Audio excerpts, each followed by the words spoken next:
हे प्यारे पायोनियरों, कैसी चल रही है पाई की माइनिंग। उम्मीद है अब तो बिना रुके बिना चुके हर रोज टाइम पर माइनिंग बटन प्रेस कर रहे होंगे। मित्रों, ऊपर वाले से पैसे मांगने की प्रार्थना और दुआ करने पर वो स्वयं आकर तुम्हारे हाथों में पैसा नहीं देते हैं, परंतु कुछ ऐसी परिस्थितियां खड़ी करते हैं जिससे तुम्हारी पैसों की जरूरत पूरी हो जाती है। यूं कहो, जीवन में अटके हुए काम निकल जाते हैं। एक व्यक्ति के मन की प्रार्थना से इतना असर होता है तो सोचो सैकड़ों मनुष्यों की प्रबल इच्छा को पूरी करने के लिए पूरा ब्रह्मांड काम पर लग जाता है। कुछ दिनों पहले ही एक विचार हमारे मन में अचानक आया था, उसको हमने इस वीडियो में कहा था। आइए सुनते हैं। क्रिप्टो जिस टेक्नोलॉजी से बना है वो है ब्लॉकचेन। ब्लॉकचेन जो है वो इंटरनेट की तीसरी पीढ़ी वेब 3 का हिस्सा है। ब्लॉकचेन तकनीक सबसे पहले फाइनेंस सिस्टम में एंट्री लेगी और उसका भविष्य बदलेगी। विश्व के कई देशों में इसका आरंभ हो चुका है। इंटरनेट की ब्लॉकचेन तकनीक और उस पर बना हुआ क्रिप्टो बैंकों में घुस जाएगा, वहां से बीमा कंपनियों में और शेयर बाजार में भी घुस जाएगा। इसलिए असली क्रिप्टो के बारे में जानते रहना जरूरी बन जाता है। 11 दिसंबर को यह वीडियो रिलीज किया था। उसके बाद क्या हुआ आइए जानते हैं। इंटरनेट की ब्लॉकचेन टेक्नोलॉजी से बने क्रिप्टो को वास्तविक दुनिया में उपयोग में लाने का काम शुरू हो चुका है। अमेरिका में रिपल लैब नाम की फिनटेक कंपनी ने ब्लॉकचेन टेक्नोलॉजी से एक क्रिप्टो का स्टेबल कॉइन बनाया है जिसका नाम है RLUSD। RLUSD को अभी हाल ही में 17 दिसंबर को लॉन्च किया गया। ये RLUSD अब इंटरनेट की दुनिया में डिजिटल डॉलर की तरह काम करेगा। RLUSD को अमेरिका की New York department of financial services NYDFS ने अप्रूवल दिया है। गवर्नमेंट की ऑफिशियल वेबसाइट पर यहाँ वर्चुअल करेंसी के पेज पर चेक करने पर RLUSD देखने को मिलता है। यहाँ पीछे जो स्टार दिखता है उसका मतलब नीचे दिया है, लिखा है न्यूयॉर्क में स्टेबल कॉइन को इश्यू करने की मंजूरी दी गई।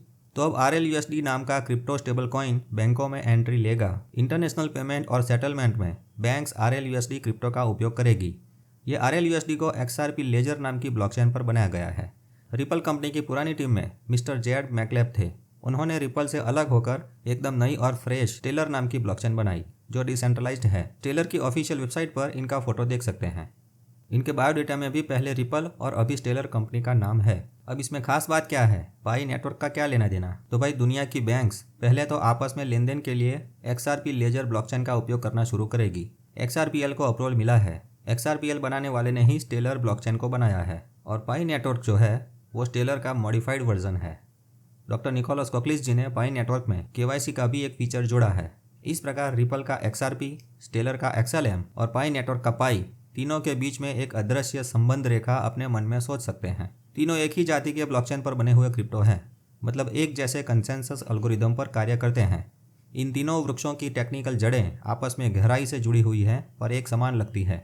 लेटेस्ट न्यूज़ के अनुसार इस रिपल कंपनी ने भारत की रिजर्व बैंक के पूर्व गवर्नर मिस्टर रघुराम राजन जी को नियुक्त किया है। उधर स्टेलर की लीगल ऑफिसर और न्यूयॉर्क रेगुलेटरी की ऑफिसर के बीच ब्लॉकचेन समिट में बातचीत हुई तो स्टेलर को भी फ्यूचर में अप्रूवल मिल सकता है। अमेरिका में आने वाले जनवरी 2025 में नए प्रेसिडेंट की नियुक्ति होने के बाद क्रिप्टो के कायदे कानून बनने की उम्मीद है। XRP का ETF लाने का प्रपोजल रखा गया है। बिटकॉइन ETF और इथेरियम ETF के बाद XRP के ETF को न्यूयॉर्क की गवर्नमेंट की तरफ से मंजूरी मिलने की उम्मीद है। XRP और XLM को मंजूरी मिलेगी तो क्या पाई भी पीछे रहेगा। आगे कहा उस प्रकार सबके मन की इच्छा शक्ति से ऊपर वाला कुछ ऐसी परिस्थिति का निर्माण करता है जिससे उस लक्ष्य की दिशा में उसके अनुरूप घटनाएं घटित होती है। पायोनियरों को जरूरत है इनको पहचानने की और पाई पर विश्वास करके माइनिंग चालू रखने की। आइए ऐसे ही एक पायोनियर की कमेंट पढ़ते हैं।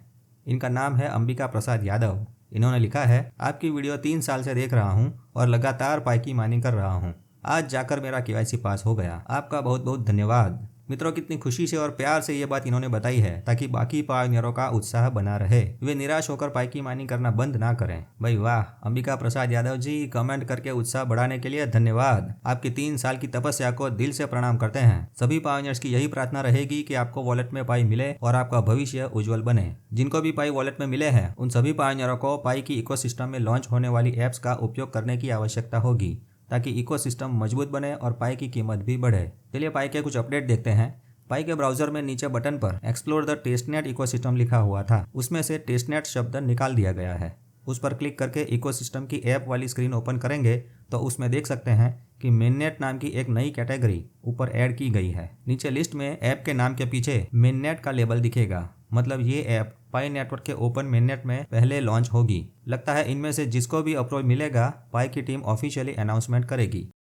पाई के नोड सॉफ्टवेयर में स्टेलर का 18 वर्जन अपडेट हुआ था। कुछ दिन पहले नेक्स्ट वर्जन 18.4 वाला वर्जन ऑटोमेटिक अपडेट हुआ है। इसमें ये 2 पॉइंट्स डेवलपर्स के लिए खास है। पहले पॉइंट का उद्देश्य नेटवर्क में विभिन्न प्रकार के नोड के परफॉर्मेंस को बढ़ाना है। जब कम्युनिकेशन बेहतर होता है तो लेनदेन की गति और विश्वसनीयता दोनों में सुधार होता है। दूसरा पॉइंट कहता है अगर कोई नोड अगर बंद हुआ, निष्फल हुआ तो उससे जुड़े हुए जोखिमों को कैसे मैनेज किया जाए। नोड में इंप्रूवमेंट होते ही रहेंगे और नोड के नए नए वर्जन्स अपडेट होते ही रहेंगे। अभी चलते हैं पाई के ब्लॉक एक्सप्लोरर पर।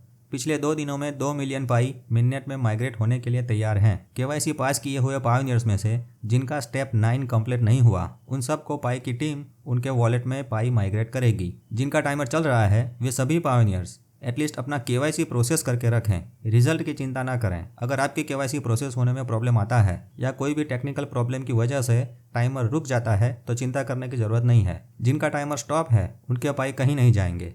जिन्होंने अब तक एक बार भी केवाईसी नहीं किया उनके पाई पुल में जा सकते हैं। तो भाई पाई ऐप में जो भी नाम लिखा हो परंतु डॉक्यूमेंट पर लिखे हुए सही नाम से केवाईसी करके रिजल्ट का इंतजार करें। पास हुए तो पाई का माइग्रेशन आपके वॉलेट में होगा।